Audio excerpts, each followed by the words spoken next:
नमस्कार। विश्वेश्वर सिंह जनता महाविद्यालय राजनगर के हिंदी विभाग से मैं विभा कुमारी लाइव क्लास में आप सभी का हार्दिक स्वागत करती हूँ। इन दिनों हम लोग बीए प्रथम वर्ष के द्वितीय प्रश्न पत्र प्राचीन एवं मध्यकालीन काव्य का अध्ययन कर रहे हैं, जिसके तहत आज हम लोग बात करेंगे सूरदास पर। इस प्रश्न पत्र में हम लोगों ने विद्यापति, कबीर और तुलसी को पढ़ा। उसी कड़ी में आज सूरदास को पढ़ेंगे। जैसा कि आप सबको पता है कि भक्तिकालीन साहित्य में सगुण भक्ति की दो धाराएं हैं, राम भक्ति धारा और कृष्ण भक्ति धारा। कृष्ण भक्ति धारा के प्रतिनिधि कवि हैं सूरदास। इनका जन्म संवत 1535 में वैशाख शुक्ल पंचमी को दिल्ली के निकट सीही ग्राम में हुआ था। और कुछ विद्वानों का कहना है कि सूरदास जन्मांध थे, तो दूसरी तरफ कुछ विद्वानों का कहना है कि मानसिक अंतर्द्वंद में, घोर मानसिक अंतर्द्वंद के क्षणों में उन्होंने स्वयं अपनी आंखें फोड़ ली थी।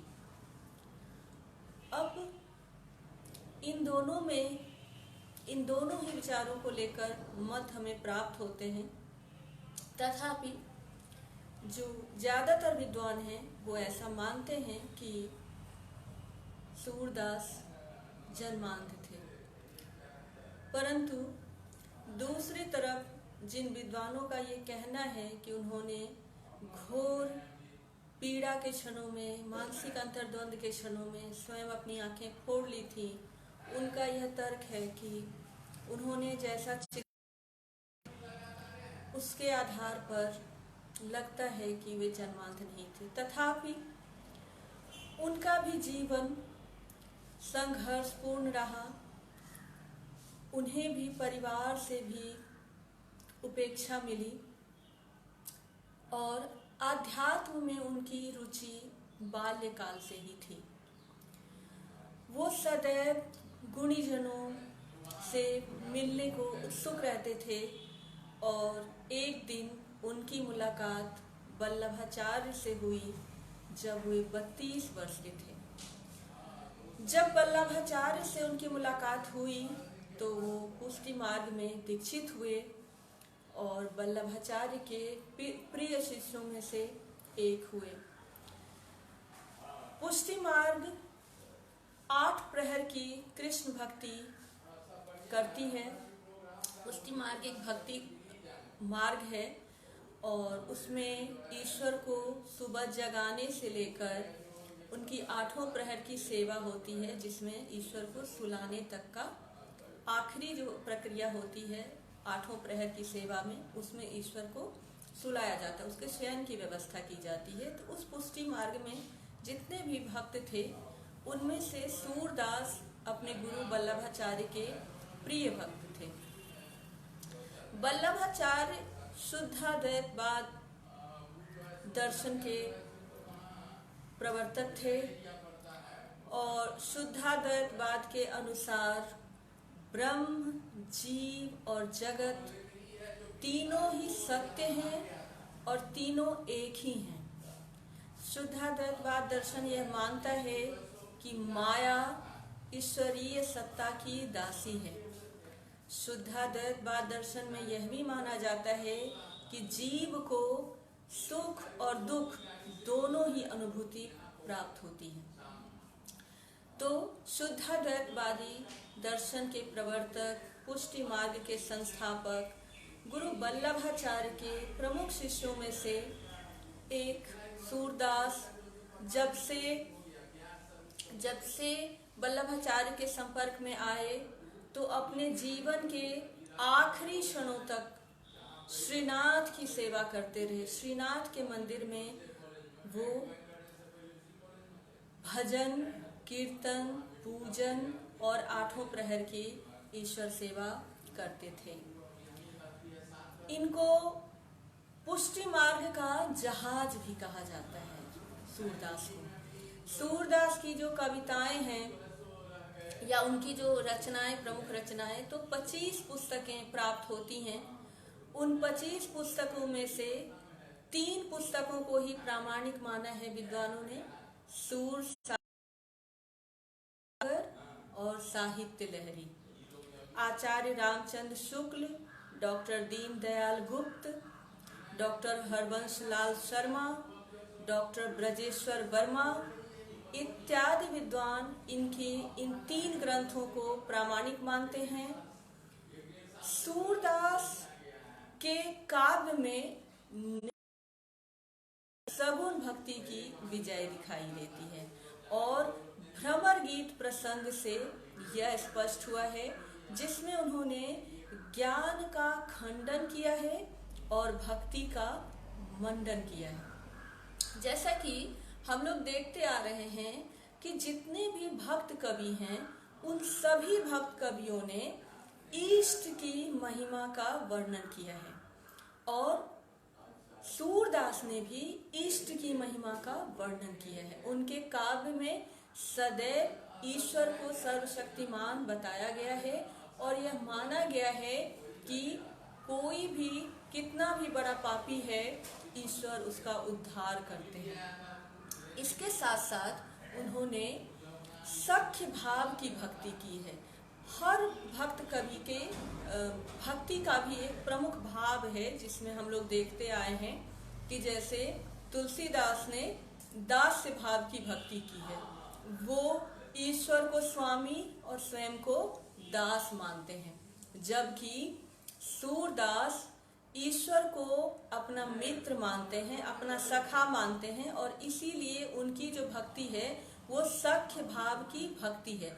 और उस सख्य भाव की भक्ति में वो ईश्वर को चुनौती देते हैं, बिल्कुल उसी रूप में चुनौती देते हैं जिस रूप में एक बालक अपने मित्र को चुनौती देता है।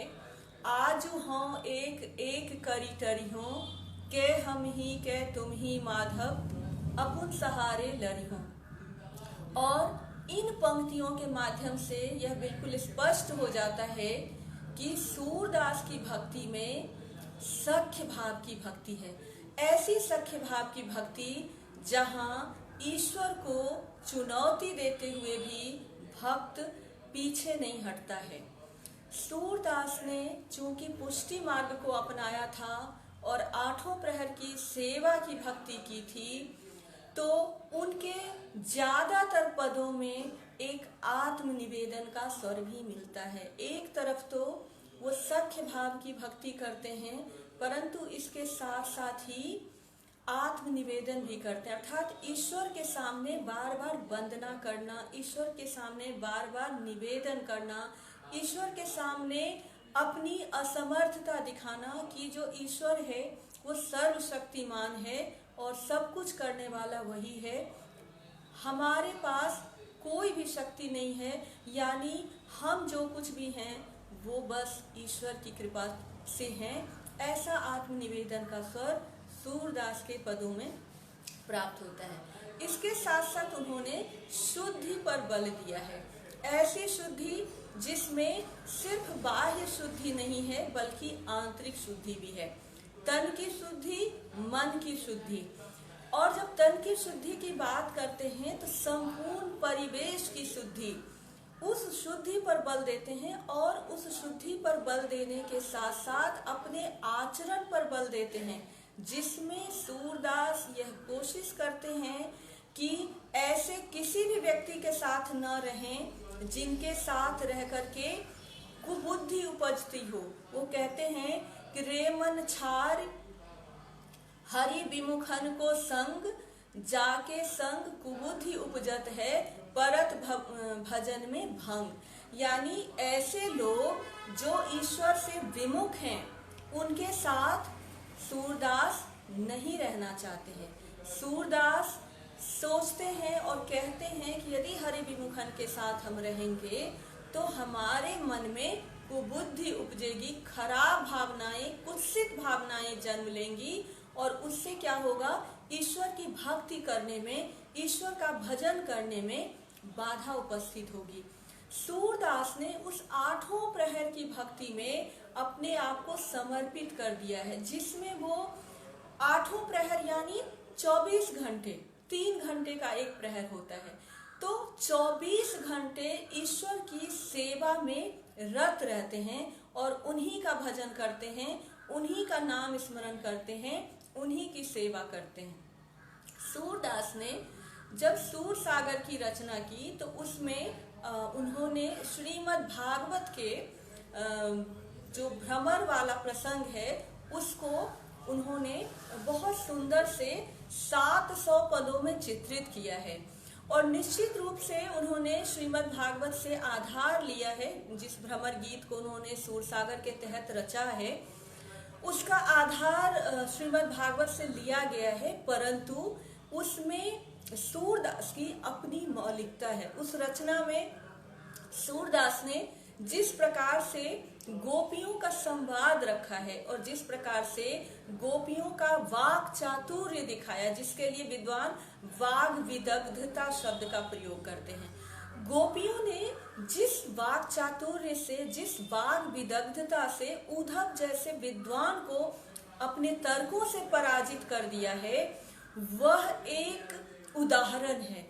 और भ्रमर गीत की परंपरा वहीं से शुरू होती है। सूरदास के काव्य में सूर सागर का महत्व इस भ्रमर गीत प्रसंग के कारण अत्यधिक बढ़ जाता है और वहीं से भ्रमर गीत की एक परंपरा चल पड़ती है, जिसमें आगे चल करके इन्हीं अष्टछाप कवियों में से ही पुष्टि मार्ग में जो 8 कवि थे प्रमुख रूप से, और विट्ठल नाथ ने, जिन्होंने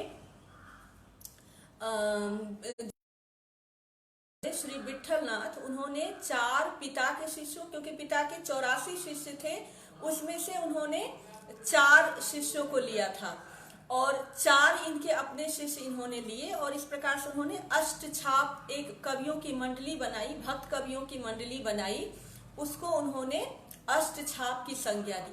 तो उन में सूरदास को श्रेष्ठ, सर्वश्रेष्ठ माना जाता रहा है। तो इस अष्टछाप में जो 4 वल्लभाचार्य के शिष्य थे वो थे सूरदास, कृष्णदास, परमानंद दास और कुंभन दास। और विट्ठलनाथ के जो 4 शिष्य थे वो थे गोविंद स्वामी, छीत स्वामी, नंददास और चतुर्भुज दास। तो जिस भ्रमर गीत परंपरा का आरंभ सूरदास ने किया, उसकी अगली कड़ी में जो हमें ग्रंथ प्राप्त होता है वो नंददास का भंवर गीत। और नंददास की जो गोपियां हैं वो भी उसी प्रकार की तार्किकता लेकर प्रस्तुत होती हैं, परंतु भावुकता और सहृदयता, इसीलिए भ्रमर गीत परंपरा में सूरदास के काव्य को श्रेष्ठ माना गया है कि सूरदास की जो गोपियां हैं वो तर्क करती हुई भी कहीं भी सहृदयता और भावुकता को छोड़ती नहीं है। कृष्ण के प्रति जो उनका अगाध प्रेम है उसका बहुत ही सुंदर वर्णन भ्रमर गीत में हुआ है जो सूर सागर में है। और यही भ्रमर गीत परंपरा आगे चल करके जगन्नाथ दास रत्नाकर के उद्धव शतक में भी दिखाई पड़ती है। और आधुनिक साहित्य में विद्वानों ने सत्यनारायण कविरत्न के भ्रमर दूत और अयोध्या सिंह उपाध्याय हरिऔध के प्रिय प्रवास को भी भ्रमर गीत परंपरा से जोड़ा है, लेकिन वहां पर थोड़ा सा अंतर आता है, क्योंकि भ्रमर गीत परंपरा की यह विशेषता है कि उसमें भ्रमर का आगमन होता है, उद्धव के साथ गोपियों का संवाद होता है और उस संवाद में गोपियां उद्धव को पराजित करती हैं। तो प्रिय प्रवास में और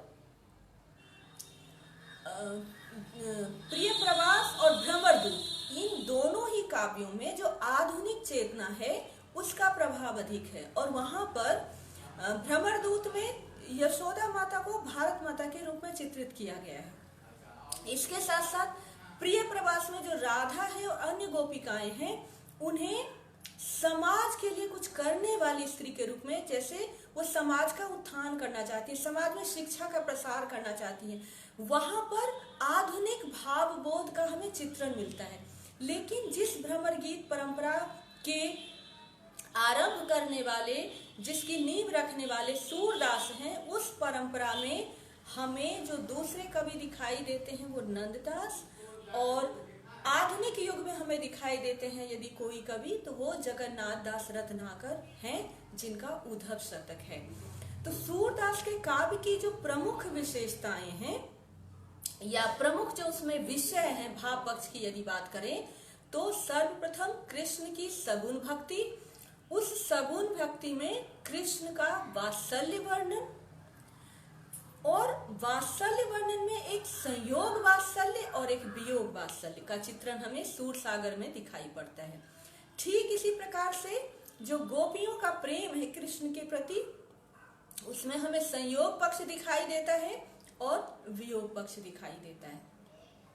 इसके बाद इस वात्सल्य वर्णन, संयोग वर्णन, वियोग वात्सल्य, संयोग श्रृंगार, वियोग श्रृंगार के अतिरिक्त ईश्वर के प्रति जो उनकी विशुद्ध भक्ति है, जिनमें उन्होंने भजन गाए हैं, भजन लिखे हैं, और उन भजनों में भी सख्य भाव के भजन भी हैं और आत्मनिवेदन के भी भजन हैं।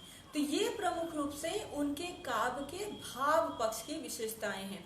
अंजना का प्रश्न आ रहा है कि मैम परिपाटी का मतलब क्या होता है? तो बच्चे, परिपाटी यानी एक प्रकार की प्रणाली, एक प्रकार की प्रक्रिया, जैसे कि कोई एक जो परंपरा चली आती है उसी परंपरा पर यदि आगे चलते हैं की परिपाटी का अनुकरण करते हैं। जैसे मैं कई बार आप लोगों को कहती हूँ कि आज हम लोग जिस इतिहास को पढ़ते हैं, तो हमारे जो बहुत बड़े बड़े आचार्य हैं, जैसे आचार्य रामचंद्र शुक्ल हैं, हजारी प्रसाद द्विवेदी हैं, इत्यादि विद्वानों ने जो परिपाटी चलाई है, उसी परिपाटी के अनुसार हम लोग इतिहास को अभी देख रहे हैं, समझ रहे हैं, उसका अध्ययन कर रहे हैं। तो परिपाटी यानी एक प्रणाली, एक पद्धति, और उसके साथ साथ एक परंपरा भी, जिसके अनुसार हम अपने अध्ययन को या अपनी भक्ति को, किसी भी कार्य को आगे बढ़ाते हैं। तो सूरदास के काव्य में जो इष्ट की विशुद्ध भक्ति है, जिसमें आत्मनिवेदन है, जिसमें तन और मन की शुद्धि है, चित्त की निर्मलता है, जिसमें हरि स्मरण है, हरि का जो स्मरण है उसमें नाम स्मरण को प्रमुखता दी गई है, और सख्य भाव की भक्ति है। इसके साथ साथ उपालंभ काव्य इनके काव्य की विशेषता है। तो उपालंभ, जैसा कि शब्द से ही स्पष्ट है, उपालंभ का अर्थ होता है उलाहना। और भ्रमर गीत में गोपियों द्वारा उद्धव को जो उलाहना दिया गया है, उद्धव को जो उन्होंने, कृष्ण स्वयं नहीं आए और उद्धव को भेज दिया, तो उद्धव जब आते हैं तो गोपियों को लगता है कि कृष्ण आ गए, लेकिन जब वे देखती हैं कि कृष्ण स्वयं नहीं आए हैं बल्कि उन्होंने एक दूत को भेजा है, तब वे प्रश्न करती हैं। और उद्धव जब अपने आप को कृष्ण का सखा बताती हैं तो गोपियां उनका स्वागत तो करती हैं, परंतु वो जो ज्ञान का उपदेश लेकर आए हैं, उस ज्ञान के उपदेश को वो स्वीकार नहीं करती हैं, और वे, उन्होंने मथुरा जाने पर जो कुब्जा का प्रसंग सुना, उनसे भी उनके मन में ईर्ष्या का भाव जागृत हो जाता है। तो एक तो कृष्ण के वहां चले जाने का उन्हें उस पर उपलम्ब करते हैं कि कृष्ण हमें छोड़कर चले गए, और इतने बड़े राजा हो गए कि हमारी खबर लेने की उनको फुर्सत नहीं है, और अब तो कुब्जा उनकी प्रिय है, तो हमारी स्मृति उन्हें कैसे आएगी, इत्यादि इत्यादि प्रसंग में कहते हैं। क्योंकि हमने जो कृष्ण को संदेश भेजे हैं, वो इतनी बड़ी संख्या में हमने संदेश भेजे हैं कि अब तक तो मथुरा नगरी के सारे कुएं भर गए होंगे उन संदेशों से, परंतु अभी तक कृष्ण का उत्तर नहीं आया। पथिकों ने हमारी ओर आना छोड़ दिया है, क्योंकि हमने पथिकों को इतने संदेश भेजे हैं कि पथिक थक चुके हैं। अब वो इधर आने से भी कतराने लग गए हैं, परंतु कृष्ण ने हमारे उन संदेशों का उत्तर नहीं दिया। जब उद्धव उन्हें निर्गुण भक्ति का उपदेश देने की कोशिश करते हैं, तब गोपियां जिस प्रकार उन्हें उपालंभ देती हैं और जिस प्रकार से उन्हें तर्कों से पराजित करती हैं और कहती हैं कि ऊधो मन नाही 10-20, एकहू 200 गयो श्याम संग को आराधे ईश। और इस प्रकार से उद्धव की हर बात को गोपियां काट देती हैं, उनके हर तर्क को वे अपने तर्कों से काट देती हैं। इसीलिए यह जो भ्रमर गीत है वह सूरदास के काव्य का अन्यतम उदाहरण है। और सूर सागर में इस भ्रमर गीत से संबंधित 700 पद हैं। इन 700 पदों में एक ओर गोपियों के विरह की पीड़ा चित्रित हुई है और दूसरी ओर उनकी वाग विदग्धता चित्रित हुई है। जिस वाक चातुर्य से, जिस कुशलता से वो उद्धव के हर तर्क को अपने तर्कों से काट देती हैं, जिस प्रकार से वो उद्धव को यह समझा पाती हैं और यह पूछती हैं कि निर्गुण कौन देश को बासी, वो कहती हैं कि हम किसी निर्गुण को नहीं जानते हैं, हम किसी निर्गुण की भक्ति नहीं कर सकते, क्योंकि हमें तो हमारा कृष्ण ही प्रिय है और हम एकमात्र अपने कृष्ण की ही भक्ति करते हैं। तो हमें आपके यह ज्ञान की गठरी नहीं चाहिए, आप अपने ज्ञान की गठरी अपने साथ ले जाएं, इत्यादि प्रकार से जो भ्रमर गीत का उपालंभ काव्य माना जाता है। भ्रमर गीत की जो यह विशेषता है जिसमें गोपियों ने ज्ञान का खंडन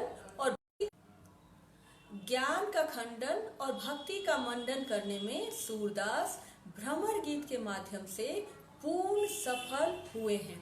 अब आते हैं इनके बाल लीला वर्णन पर, क्योंकि सूरदास ने बाल लीला का है वह साहित्य में अत्यंत महत्वपूर्ण है और वैसा चित्रण अन्यत्र कहीं दिखाई नहीं पड़ता है।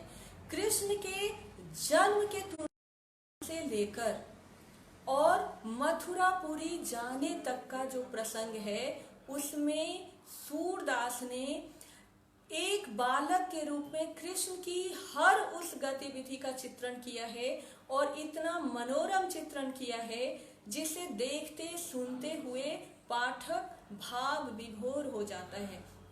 जैसे तुलसीदास ने भी बाल लीला का वर्णन किया है रामचरितमानस में, परंतु सूर सागर में जो बाल लीला वर्णन चित्रित है उसकी तुलना में वह बहुत कम है। तुलसीदास ने जो बाल लीला दिखाई है उसमें चारों भाइयों का प्रसंग तो है परंतु वह बहुत कम है। यहाँ कृष्ण जब शिशु है तो जसोदा हरि पालने झुलावे, हलरावे दुलरावे मलराई, जोई सोई कछु गावे। इस प्रकार से एक माता कैसे एक नवजात शिशु को गीत गाकर, लोरी गाकर, मीठी मीठी बातें सुनाकर, झुलाकर सुलाती हैं। उसके बाद जब कृष्ण थोड़े बड़े होते हैं तो किलकत कान घुटुर बनुआवत, वह जो घुटनों के बल चलते हुए चले आते हैं और नंद के आंगन में उस मणि से जो रचित आंगन है उसमें अपनी परछाई को पकड़ने के लिए दौड़ते हैं। थोड़े बड़े होते हैं तो माखन चुराते हैं। गोपियां उलाहने लेकर आती हैं तो किस प्रकार से वो उन गोपियों को ही झूठा साबित कर देते हैं और जब माता उन्हें कुछ भी कहती हैं तो अपने तर्कों से वो माता को इतना पराजित कर देते हैं कि डारी साटी मुस्की जसोदा ले उरकंठ लगावत, कि कृष्ण के उन तर्कों से मुस्कुराने लगती है जसोदा और वो छड़ी को रख देती है और कृष्ण को गले से लगा लेती है। इसके साथ साथ बाल सुलभ जो स्वभाव है, कृष्ण जब बहुत छोटे हैं वहां से लेकर वह जब जैसे जैसे बड़े होते हैं तो उनका मानसिक विकास भी होता है। एक और शारीरिक विकास, दूसरी ओर मानसिक विकास। और उस मानसिक विकास के होने के साथ साथ उनमें ईर्ष्या इत्यादि के भाव भी पैदा होते हैं और वो अपने भाई बलराम के जैसी चोटी चाहते हैं और कहते हैं कि मैया कब ही बढ़ेगी चोटी, बड़ी दिनन भयो दूध पियत मोहे, यह अजहू है छोटी, मैया कबहू बढ़ेगी चोटी। यह जो एक बाल सुलभ स्पर्धा है वह सूरदास के काव्य की अन्यतम विशेषता है। वह अपने बड़े भाई के खिजाने पर रोने लगते हैं और कहते हैं कि मैया मोही दाऊ बहुत खिजायो, मोसो कहत मोल को लीनो, तो ही जसुमती कब जायो, मैया मोही दाऊ बहुत खिजायो। यह जो बाल सुलभ स्वभाव है जिसमें भाई के साथ प्रतिस्पर्धा और उनके द्वारा चिढ़ाया जाना इत्यादि प्रसंग, कृष्ण के जन्म से लेकर उनके मथुरापुरी तक जाने का प्रसंग, जिसमें वो ये भी कहते हैं कि मैया मोरी मैं नहीं माखन खायो, यह भी कहते हैं कि यह ले अपनी लकुटी कवलिया बहुत ही नाच नचायो, इत्यादि प्रसंगों से कृष्ण के एक बाल सुलभ स्वभाव के दर्शन होते हैं।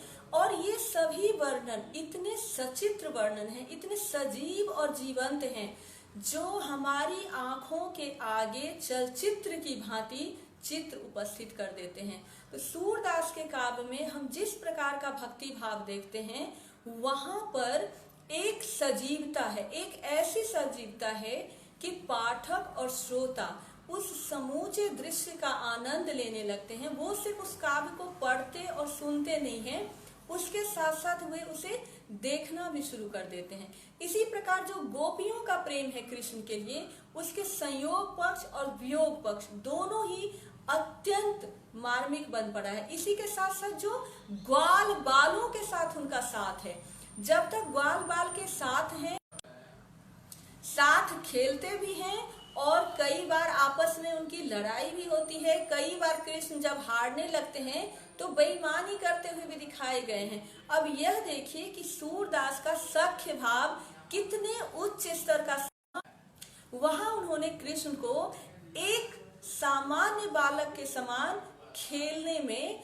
बेईमानी करते हुए भी दिखाया है। और जो अपने बाल सखाओं के साथ एक और तो मक्खन चुराने के लिए उनका सहयोग भी लेते हैं और एक के ऊपर दूसरा इस प्रकार से चढ़ करके मटकी भी उतार लेते हैं और पकड़े जाने पर कहते हैं कि मैया ये बाल सखा सब बैर पड़े हैं, बरबस मुख लपटायो, यानी सारी गलती उन बाल सखाओं के सिर मढ़ देते हैं जिन्होंने मक्खन चोरी करने में उनका साथ दिया था।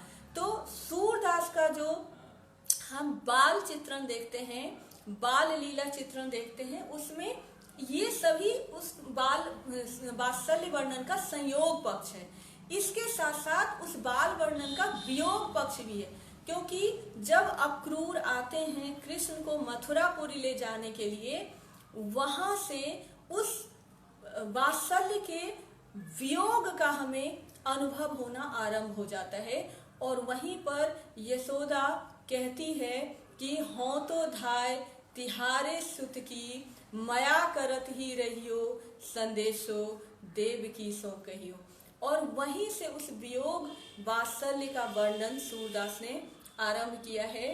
और जब अक्रूर कृष्ण को लेकर मथुरापुरी की ओर चले जाते हैं, तब सूर सागर में एक ओर मथुरा का प्रसंग दिखाई देता है तो दूसरी ओर गोकुल का प्रसंग दिखाई देता है, जहां पर यशोदा, नंद, गोप, गोपी, गायें, यमुना नदी इत्यादि कृष्ण के वियोग में निर्जीव से हो गए हैं। कृष्ण का वियोग ऐसा है जो मनुष्य के साथ साथ समूचे परिवेश को दुखी कर गया है, जिसमें यशोदा का दुख सबसे अधिक है।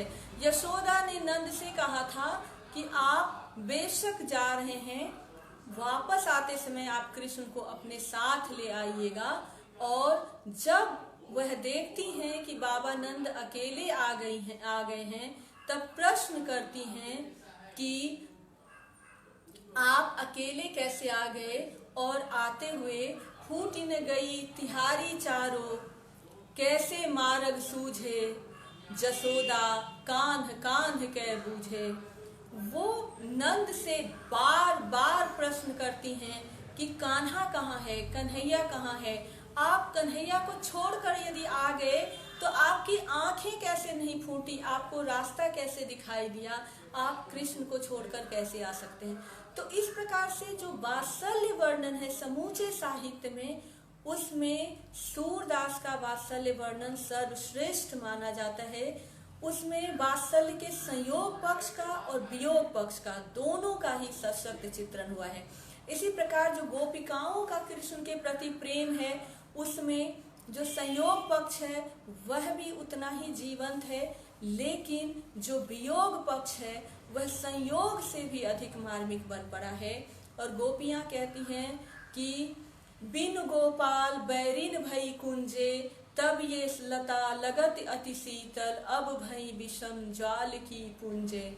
बिन गोपाल बैरिन भई कुंजे, यह जो बाग बगीचे हैं और यह जो लताएं हैं, यह जो पुष्प हैं, पौधे हैं, ये सभी कल तक हमें बहुत शीतलता प्रदान करती थी, लेकिन आज कृष्ण के वियोग में हमारे लिए ये ज्वाला की पूंजें बन गई हैं और हमें ये दाहक लग रही हैं। कृष्ण के वियोग से यह जो कुंज है वह भी हमारी शत्रु हो गई हैं। वे वनों से कहती हैं कि मधुबन तुम कत रहत हरे, विरह वियोग श्याम सुंदर के ठाढ़े क्यों न जरे। कि कृष्ण के चले जाने के बाद ये पौधे हरे भरे कैसे रह सकते हैं। कृष्ण के वियोग में तो इन्हें बिल्कुल तुरंत ही खड़े खड़े जल जाना चाहिए था, ये कैसे जीवित रह सकते हैं कृष्ण के वियोग में। तो वियोग का ऐसा मार्मिक चित्रण सूरदास के ही यहाँ प्राप्त होता है, जहाँ देखियत कालिंदी अतिकारी, क्योंकि कृष्ण का जो रंग है वह गोपिकाओं को यमुना में दिखाई देता है, बादल में दिखाई देता है, उद्धव जिस पत्र को लेकर आते हैं उसके अक्षरों में दिखाई देता है, इत्यादि प्रकार से गोपिकाओं का जो प्रेम है और उस विरह की जो व्यथा है वो भ्रमर गीत में चित्रित हुई है। और भ्रमर गीत में गोपिकाओं का जो तर्क वितर्क है, उनकी वाग विदग्धता है, उनकी वाग चातुरी है, उद्धव से किए गए प्रश्न हैं, उद्धव के हर तर्क को काटने की जो उनकी क्षमता है, उद्धव जो बात समझाने की कोशिश करते हैं गोपिका उनकी हर बात को काट देती है। उद्धव अंत में यह मानने को विवश हो जाते हैं कि निश्चित रूप से ये जो गोपिकाएं हैं वो प्रेम में इतनी डूबी हुई, क्योंकि गोपिकाओं के प्रेम के लिए कहा गया कि उनका जो प्रेम है वो मजीठे के रंग में रंगा चढ़ा हुआ है कि उस पर और कोई रंग नहीं चढ़ सकता। उनके लिए निर्गुण का उपदेश उसी प्रकार व्यर्थ है जिस प्रकार की एक गहरे रंग में रंगे हुए रंगना। अब वे कृष्ण के प्रेम में इस तरह से डूबी हुई हैं, इस तरह से आकंठ डूबी हुई हैं कि उन गोपिकाओं के ऊपर अब किसी भी ज्ञान का उपदेश का कोई असर नहीं हो सकता है। तो मुख्य रूप से सूरदास के काव्य में जो हमें भावगत विशेषताएं दिखाई देती है उसमें हमें इष्ट की महिमा, आत्मनिवेदन, सख्य भाव की भक्ति, आठों प्रहर की भक्ति, जैसे कि उन्होंने जो आठों प्रहर की भक्ति की है और जो आत्मनिवेदन की भक्ति की है उसी प्रकार का चित्रण इस पद में है, जिसमें वो कहते हैं कि मेरो मन अनंत कहाँ सुख पावे, जैसे उड़ी जहाज को पंछी पुनी जहाज पे आवे। यानी जिस प्रकार समुद्र में जहाज के ऊपर बैठा हुआ पंछी यदि जहाज से उड़ भी जाता है तो उसको बैठने की दूसरी कोई जगह नहीं दिखाई देती और फिर वो घूम फिर करके उसी जहाज पर आ बैठता है, बिल्कुल इसी प्रकार की मन स्थिति में सूरदास स्वयं को पाते हैं। और सूरदास का जो यह भक्ति भाव है जिसमें इष्ट महिमा, आत्मनिवेदन इत्यादि जिन विशेषताओं की हमने बात की, चित्त की शुद्धि, अपने तन की शुद्धि, मन की शुद्धि और अपनी संगति की शुद्धि, ये उन सभी लोगों का साथ छोड़ देना चाहते हैं जिनके साथ रह करके कोई भी कुबुद्धि उपज सकती है।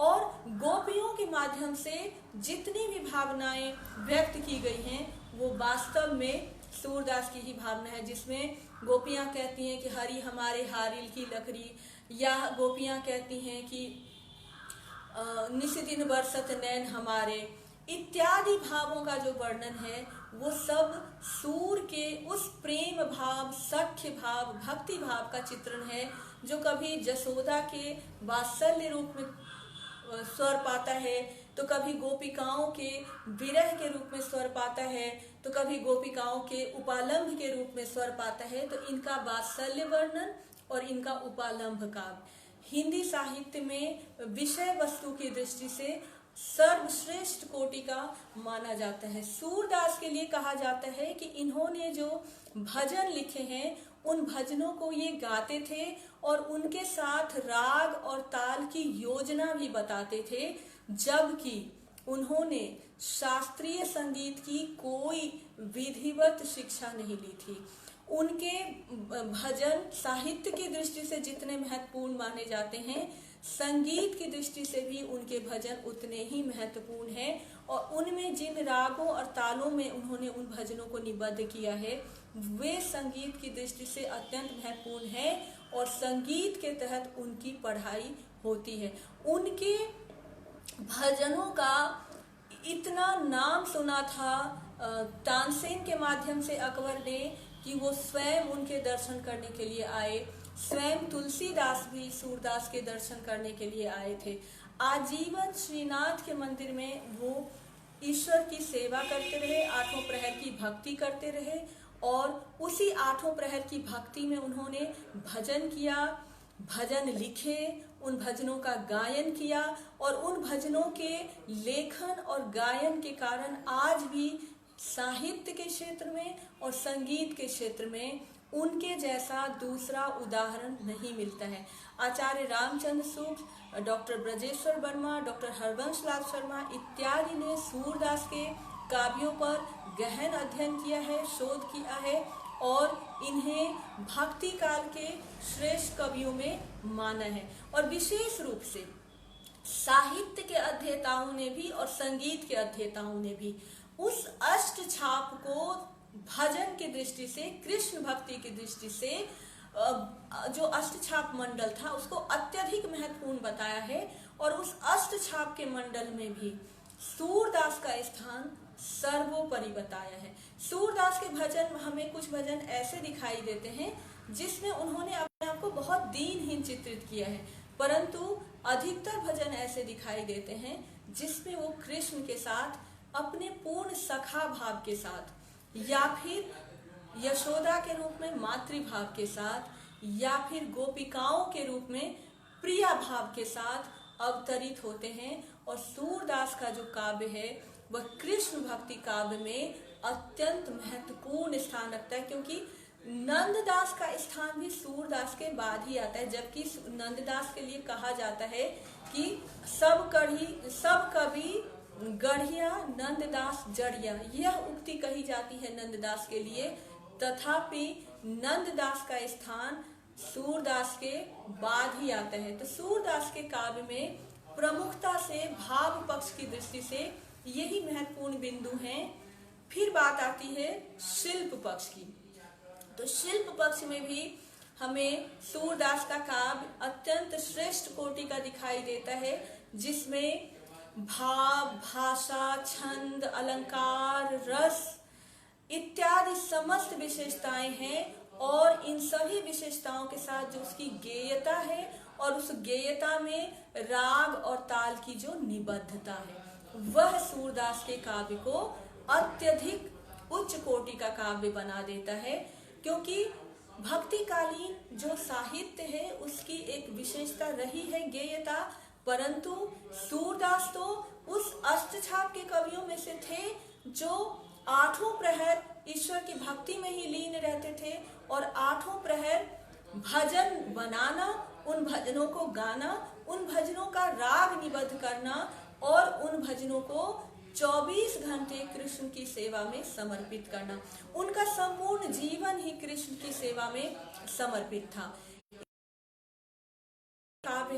वो कृष्ण भक्ति काव्य परंपरा में अत्यंत महत्वपूर्ण स्थान रखता है। और सूरदास का निधन संवत 1640 विक्रम में पारसौली नामक स्थान पर हुआ था। उन्होंने अपने जीवन आरंभिक वर्षों में भी आध्यात्म पूर्ण जीवन बिताया, जिसमें ईश्वर का चिंतन, ईश्वर का मनन, ईश्वर की ही प्रार्थना। क्योंकि जब वल्लभाचार्य से भी उनकी मुलाकात हुई थी और उन्होंने जब कुछ सुनाने को कहा था तो सूरदास को भजन सुनाए थे। उन भजनों को सुन करके वल्लभाचार्य ने यह कहा था कि सूर होके घिघियात काहे हो। उनका यह मानना था कि जो भी व्यक्ति, ये वल्लभाचार्य का मानना था, कृष्ण का भक्त है, उसे रोने की आवश्यकता नहीं है बल्कि उसे गाने की आवश्यकता है। और इस बात का इतना अंतर पड़ा कि जब सूरदास वल्लभाचार्य के शिष्य हो गए, उसके बाद उन्होंने निश्चित रूप से अपने आप को कृष्ण की सेवा में समर्पित कर दिया और रोने के स्थान पर उन्होंने गाना शुरू कर दिया। कृष्ण के ही भजन बनाते थे, उन भजनों के धुन बनाते थे और उन भजनों को गाते थे। उनके काव्य में जो अलंकार है, रस है, छंद है इत्यादि जितनी विशेषताएं हैं वो सब के सब सहज रूप से आए हैं। कहीं भी सूरदास ने अपने काव्य को सुंदर बनाने की कोई अलग से कोशिश नहीं की है, क्योंकि तुलसी और कबीर के ही समान इनका भी उद्देश्य साहित्य लेखन नहीं था। इनका भी उद्देश्य भक्ति था, साध्य भक्ति थी।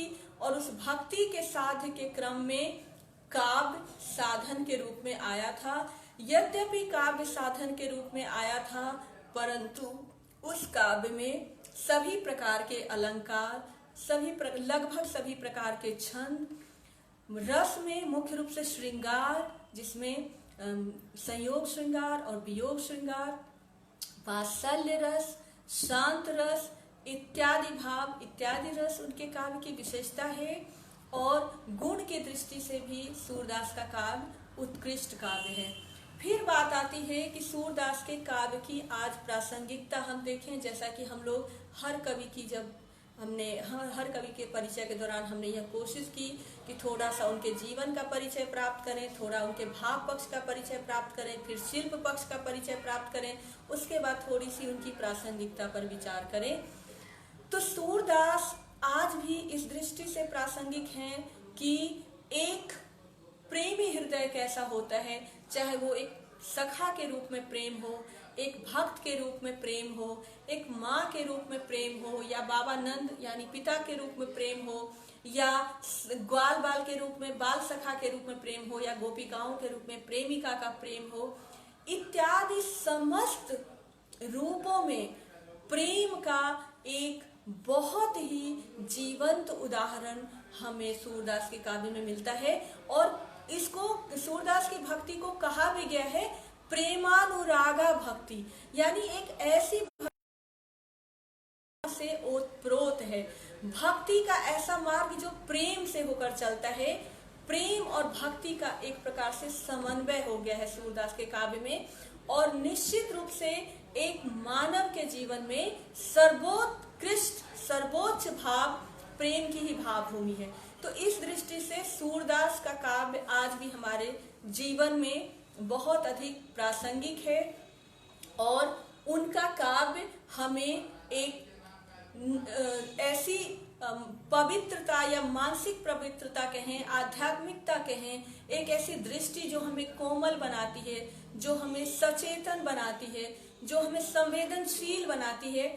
और भक्तिकालीन काव्य की यह बहुत बड़ी विशेषता है कि वो हमें आत्म साक्षात्कार करने का एक मार्ग दिखाती है। तो इन सभी दृष्टियों से सूरदास का काव्य आज बहुत प्रासंगिक है। सूरदास की जो रचनाएं आपको पढ़नी है, आप लोगों के पास जो एक संग्रह है स्वर्ण मंजूषा करके, उस संग्रह में सूरदास के जितने भी पद शामिल हैं वो आपको पढ़ने हैं। तो आज की क्लास को यहीं पर विराम देते हैं। धीरे धीरे हमारा पाठ्यक्रम समाप्ति की ओर आ रहा है और लगभग बातें हम लोग करते जा रहे हैं। तो काफी सारी चीजें हम लोग पूरा कर चुके हैं। तो इसी क्रम में हम लोग अब जो पाठ्यक्रम का और थोड़ा सा अगले कुछ क्लासेस में करेंगे, पर जो भी पाठ करते जा रहे हैं उससे संबंधित आपकी कोई जिज्ञासा हो तो आप लोग मुझसे मैसेंजर पर पूछ सकते हैं, फोन करके भी पूछ सकते हैं, व्हाट्सएप करके भी पूछ सकते हैं। और मैं आप लोगों को सूचना दे ही चुकी हूँ कि मैं ये कोशिश कर रही हूँ कि धीरे धीरे मैं वीडियो बना करके यूट्यूब पर डाल सकूं। तो ठीक है, देखते हैं कि आज हमारे साथ कौन कौन हैं। तो धीरेन्द्र काका जी हैं, लिख रहे हैं सुर सुर तुलसी शशि जी काका जी प्रणाम करती हूँ। और ये बहुत ही उत्कृष्ट है दोहा। उम्मीद करती हूँ बच्चे आप अच्छे होंगे। बहुत बहुत स्वागत, धन्यवाद, आभार। शशि चंद्र झा सर हैं, प्रणाम करती हूँ सर, अपना आशीर्वाद इसी तरह बनाए रखिए। रानी झा दीदी हैं, प्रणाम करती हूँ दीदी, अपना आशीर्वाद और सहयोग इसी तरह से बनाए रखें। प्रियंका तिवारी हैं, खुश रहिए बच्चे। प्रमोद कुमार सर हैं, प्रणाम करती हूँ सर, अपना सहयोग इसी तरह से बनाए रखिए। बहुत बहुत धन्यवाद, बहुत बहुत आभार। मेरे पति हैं सचिदानंद चौरसिया, बहुत बहुत स्वागत है मैम। प्रेमचंद्र हैं, खुश रहिए बेटा। पुष्पांजलि चौधरी लिख रही हैं, प्रणाम मैम, खुश रहिए बेटा। गौतम कुमार देख रहे हैं, उम्मीद कर स्वागत गौतम कुमार। खुर्शीद आलम सर हैं, प्रणाम करती हूँ, स्वागत है। सावित्री हैं, लिख रही हैं, प्रणाम मैम, खुश रहिए सावित्री, बहुत बहुत धन्यवाद। सरिता रॉय, स्वागत है बच्चे, खुश रहिए, बहुत बहुत धन्यवाद। पद्मकांत, आज आप कई दिनों के बाद दिखाई देते हैं, खुश रहिए पद्मकांत। सुभाष झा सर हैं, प्रणाम करती हूँ सर, बहुत बहुत धन्यवाद, स्वागत, आभार।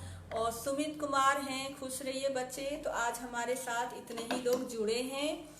अगली क्लास में फिर हम लोग मिलेंगे और बिहारी पर बात करेंगे।